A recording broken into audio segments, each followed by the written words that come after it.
How to create a countdown in Snapchat. Hello everyone, welcome to this channel. I'm Emily and I'm here to help you out today. So without any delay, let's get started. Now first of all, go to the Play Store application and make sure that your Snapchat application is updated to its latest version on your device. Now as you can see, it is updated to its latest version on my device. So I'm going to tap on open and it will lead me to the home page of the Snapchat application. Now make sure that you're logged into your account. Now, after logging into your account, go to your chat, or you can just search for your friend that you want to create a countdown for.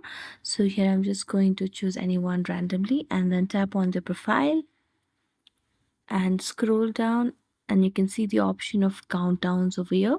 So, just tap on create a new countdown, and here you can just select any countdown that you want.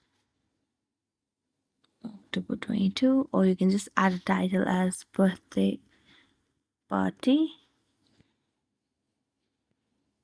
Then tap on create, and there you go. So thank you so much for watching this video. If you enjoyed it, don't forget to like, subscribe and hit the bell notification for more updates. That's it for today and see you next time.